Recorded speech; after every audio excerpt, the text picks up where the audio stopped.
안녕하세요. 돈텔마마 굿토크 진행을 맡은 조 기자입니다. 오늘 이 자리에는 부동산 전문가이신 고준석 박사님 나와 계신데요. 고 박사님 안녕하세요. 네, 안녕하십니까. 고준석입니다. 네, 고 박사님 자기 소개를 좀 간단하게 해주세요. 저는 뭐 많은 분들이 알고 계실지 아닐지는 모르겠지만 지난해에 비해서 30년간 부자들에 대한 부동산에 대한 자산관리를 했었고요. 지금은 현재 동국대학교 법무대학원 겸임교수로 지금 재직하고 있습니다. 지금도 많은 분들 자산관리 컨설팅 열심히 해주고 있습니다. 네, 저도 잘 부탁드리겠습니다. 아, 네. 네. 하라는 대로만 하시면 네. 부자 될 것 같은데요. 네. 네. 올해 새해가 밝은 지 좀 됐는데요. 그렇죠. 네. 새해에는 누구나 뭐 여러 가지 결심도 하고 소망을 가지잖아요. 네. 그 중에 이제 부자가 되는 것, 그 부분도 빼놓을 수가 없는데요. 네. 올해 부동산 시장 전망은 어떻게 보시는지? 그러니까 이제 뭐 올해 새해가 바뀌었다고 그래서 올해 갑자기 이렇게 뭐 집에 대한 관심을 갖는 게 아니라 예전부터 있었는데 네. 작년에 이제 워낙 시장이 뜨거웠기 때문에 올해 이제 나도 이러고 있다가는 내 집 마련 못하는 거 아니야 이런 이제 절박함에서 이렇게 막 시장을 보고 관심 갖는 사람들이 요즘 또 늘어나는 것 같아요. 네.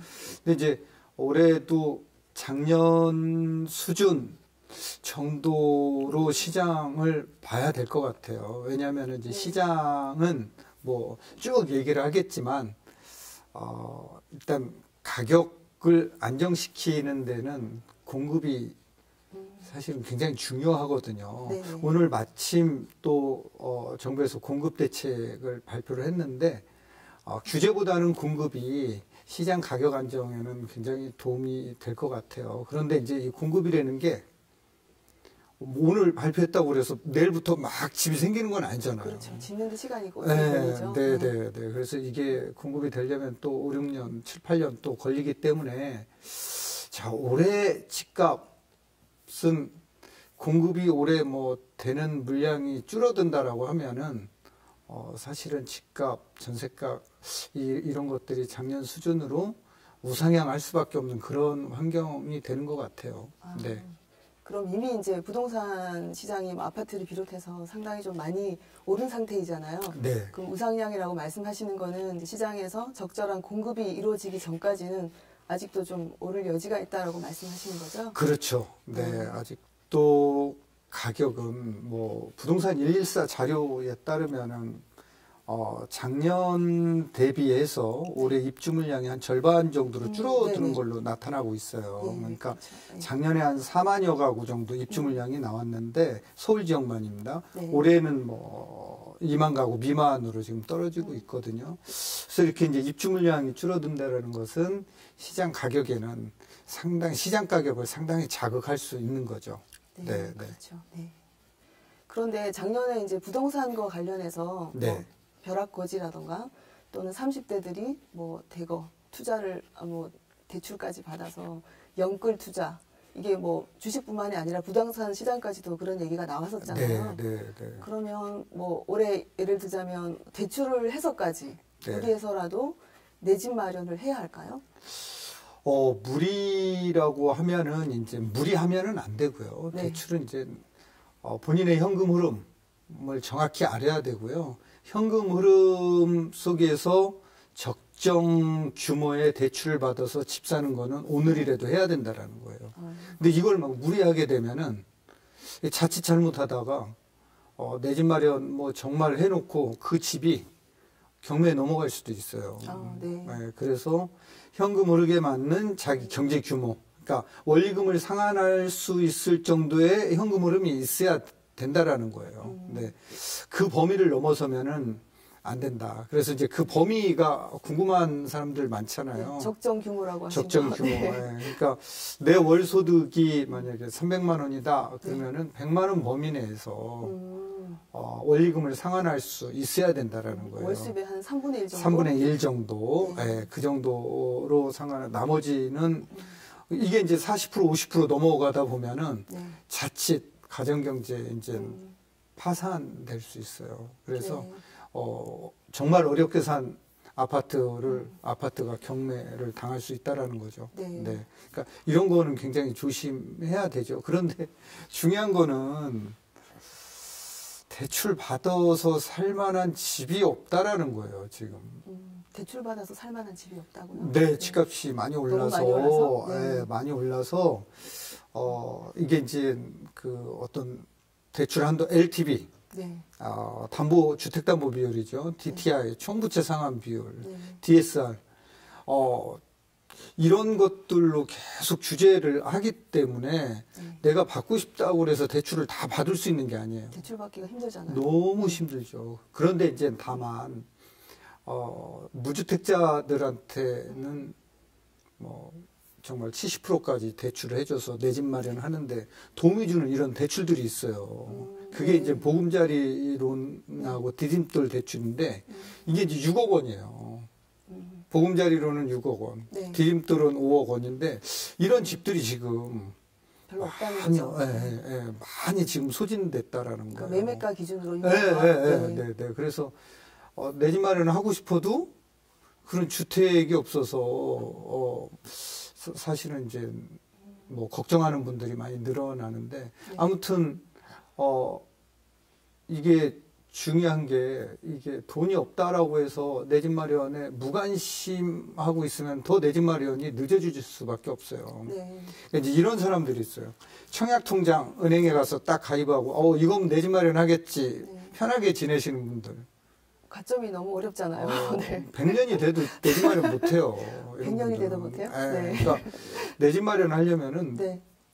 뭐 종잣돈이 없다라고 무관심, 뭐 청약통장 만들어 놓고 무관심 네. 이러면 안 된다라는 거예요. 네. 그러니까 돈이 있든 없든 청약통장이 있든 없든 관심을 가지는 게 가장 중요한 것 같아요. 네. 그러니까 내 집 마련의 어떤 목표를 딱 설정해 두고 거기에 대해서 꾸준히 공부하고 관심을 갖다 보면은 내 집 마련이 빨라집니다. 동기들보다 동료들보다 빨라집니다. 근데 그때 이 관심은 결혼해서부터 갖는 게 아니라 결혼 전부터 갖는 게 좋아요. 근데 그게 좀 사람들마다 뭔가가 자기한테 절박하게 와닿아야지 네. 빨리 관심을 가지게 됐잖아요. 네. 예를 들자면 당장 취직을 해서 네. 내가 당장 따로 나가서 살아야 될 집이 필요하다라던가 아니면 살던 집이 월세 또는 전세가 만기가 돼서 다시 또 이제 재계약을 해야 된다라던가 네. 그런 시점에 주로 좀 관심을 가지게 되는데요. 특히 이제 직장 새내기들 같은 경우는 네. 사실 부동산 투자라고 할지 뭐 다들 내 집은 갖고 싶어 하지만 왠지 일정 규모 이상의 돈이 있어야지 뭐 집을 마련할 수 있겠다라는 생각을 하잖아요. 그럼 그런 새내기들한테 해주고 싶은 말씀은 막막하죠. 새내기들은 네. 도대체 이제 올해 이제 직장에 첫 입사를 했는데 네. 내 집 마련 막막하죠. 아까 관심은 가져야 된다고 하셨는데 이제 관심을 갖고서 일단 종잣돈 마련을 먼저 해라 뭐 이런 얘기인데 네. 이제 종잣돈이라는 거는 그런 것 같아요. 내 돈 있잖아요. 내 돈 네. 직장 생활 뭐 1년을 하든 2년을 하든 3년을 하든 1년에 1,000만 원씩 모은다, 2,000만 원씩 모은다. 종잣돈. 은행돈. 네. 은행에서 대출 받을 수 있는 돈. 엄마 돈. 거기까지가 다 종잣돈인가요? 그게 다 종잣돈으로 봐야 작은 돈까지? 계획으로 봐야 되겠죠. 네네. 그러니까 이제 엄마 돈은 정확한 증여를 통해서 받아야 되겠죠. 요즘 뭐 집 살 때 자금 조달 계획서가 부실하면은 이거 안 됩니다. 이거 정확하게 해서 네. 자 이렇게 해서 자 이 돈이 어느 일정 규모가 된다라고 하면은 네.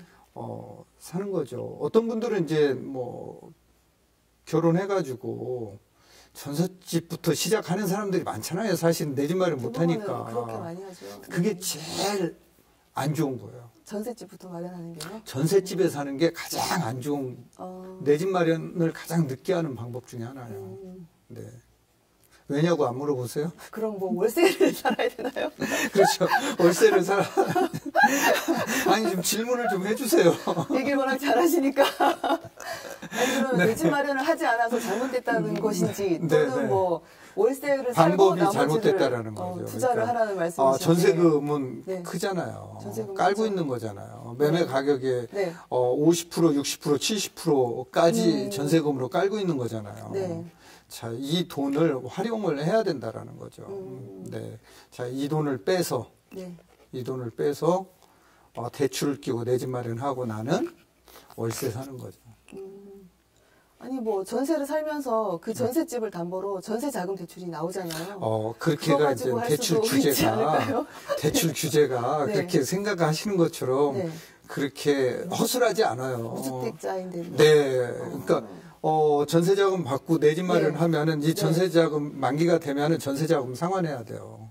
상환하거나 전세를 계속 살 경우는 가능하잖아요. 그때는 어. 주택자가 되기 때문에 안 되나요? 네, 1주택이 있기 때문에. 예전에는 그렇게 하는 사람들이 꽤 있었거든요. 이제 요즘 그게 바뀐 안 돼요. 거네요. 네, 네. 그러니까 예전에는 전세를 살면서 네, 네. 그 전셋집을 네. 담보로 해서 전세 자금 대출 받아서 네. 내 집 마련하는 분들이 있더라고요. 네.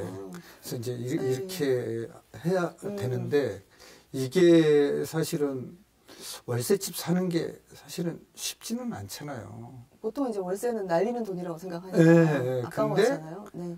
월세보다도 요즘은 집값 올라가는 속도가 더 빠르기 때문에 네. 자, 5년만 고생해서 이렇게 하는 방법은 뭐 좋을 것 같아요. 근데 이제 월세도 안 내고 하는 방법이 있어요. 뭐 그거는 부모님 댁에 가서 사는 거 아닌가요? 무조건 쳐들러 가야죠. 시댁이든 네. 같이 처갓집이든 합가를 하고 5년. 네. 5년 후면 내 집 마련이 되잖아요. 그 돈 네. 가지고 집 사놓고 부모님 집에서 살면은. 그러니까 그렇게 하지 않으면은 네. 요즘 내 집 마련하기 힘들어진다라는 거예요. 그러니까 내 집이 있는 거하고 없는 거는 현실적으로 굉장히 차이가 많이 납니다. 네. 그게 이제 그 실물 가치 이런 면에서 말씀하시는 건가요? 행복감도 틀려지죠. 보금자리가 있다라는 거하고 없다라는 거하고는 굉장히 틀려지죠. 네. 네, 네. 요 2년에 한 번, 물론 계약갱신 청구권 때문에 네. 4년으로 늘어난 것처럼 보이지만 4년 후에 이 올라가는 속도, 스트레스 감안하면은 네. 내 집이 있는 게 굉장히 주거 만족도에 따른 행복감, 이게 또 다른 이제 행복이거든요. 그래서 이런 거를 감안한다라고 하면은 네. 결혼 전, 결혼 후 1순위 집안 대소사의 목표는 내 집 마련. 내 집 마련이 돼야 될 것 같아요. 물론 이제 건강은 네. 최우선순위겠지만 내 집 마련이 1순위 이거를 다른 걸로 뭐 밀어놓는다라고 하면은 네. 내 집 마련 점점 멀어질 수밖에 없을 것 같아요. 네. 그러면 이제 말씀하신 것처럼 결혼을 앞둔 사람이거나 뭐 그런 경우는 내 집 마련을 지상 최대의 목표로 해서 할 수 있잖아요. 할 수 있죠. 근데 이제 아까 말씀드린 것처럼 당장은 결혼 계획이 없거나 뭐 취업한 지 얼마 안 된 그런 사람들 같은 경우는 도대체 그 아까 말씀하신 엄마 돈까지 포함해서 종잣돈 얼마가 있어야 부동산 투자가 가능할까요? 그러니까 우리가 내 집 마련하고 부동산 투자는 구분해서 다르죠. 봐야 돼요. 네. 그러니까 내 집 마련하고 부동산 투자하고 이렇게 같이 이렇게 뭉쳐서 이렇게 생각하는데 부동산 투자는 사실은 네. 100만 원만 가지고도 투자할 수 있어요. 100만 원 수익을 가지고요? 가지고. 네, 경매 물건 보면은 네. 지방에 있는 땅들 100만 원짜리도 있어요. 200만 원짜리도 있고 500만 원짜리도 있고 1000만 원짜리도 있고. 네. 네. 자, 물론 이제 이거 사놓으면 환가가 안 될 수 있다는 게 문제지만, 네. 그러니까 그래서 사실은 이렇게 부동산 투자한다라는 분들 보면은 얼마가 있어야 돼요. 이런 걸 제일 먼저 막 걱정하고 물어보잖아요. 아우, 나는 네. 없어서 못. 돈이 좀 있어야지. 그렇죠. 그러니까 주식은 당장 네, 몇십만 네. 원만 있어도 가능한데. 네네. 부동산은 못 한다라고 하잖아요. 그렇죠. 그게 바로 부동산을 몰라서 그런 거예요. 편견인가요? 예, 부동산에 예, 대한? 예. 네. 그러니까 부동산을 정말 본격적으로 하려면 공부를 좀 해야 될 것 같아요. 네네. 부동산 공부를 하는 만큼 투자금은 적어지고 시장은 넓게 보여요. 아는 만큼 보이긴 할 텐데. 그렇죠. 네, 네. 그러면 아까 이제 부동산 얘기를 하셨는데, 그러니까 소액으로 아까 말씀하신 투자가 가능하다라고 하면 이제 경매가 네. 제일 좀 대표적일 텐데 경매야말로 공부가 상당히 많이 필요한 분야이잖아요. 그리고 네, 공부가 많이 필요하다라고 이렇게 생각하는데 네. 경매도 사실은 네. 공부를 하고 나면은 이게 이렇게 쉬웠어? 음, 이제 이렇게 생각할 수 있는 분야가 바로 경매입니다. 네. 예. 그러니까 간단하게 말씀드리면은 경매는 법에 정해진 절차에 의해서 네. 채권자가 못 받는 돈을 채무자의 집을 팔아서 돈을 회수하는 거잖아요. 빌려준 네. 돈을. 이게 이제 국가에서 해주는 거예요. 이 집 팔아서 돈을 채권자들한테 나눠주는 거를 국가에서 해주는 건데 이 법 진행 절차가 네. 전부 다 채권자 위주로 많이 돼 있어요. 네. 근데 경매에 관심 있고 경매 투자하려고 하는 사람들은 누구예요? 투자자잖아요. 그렇죠. 채권자하고는 틀리잖아요. 네. 그러니까 이 경매에 대한 모든 걸 다 알려고 하면 안 돼요. 그러니까 투자자가 알려고 하는 것만 알면 돼요. 그러니까 좀 간단해지죠. 좁아지겠네요. 범위가 좁아지고 네. 머리가 아주 가볍죠. OBS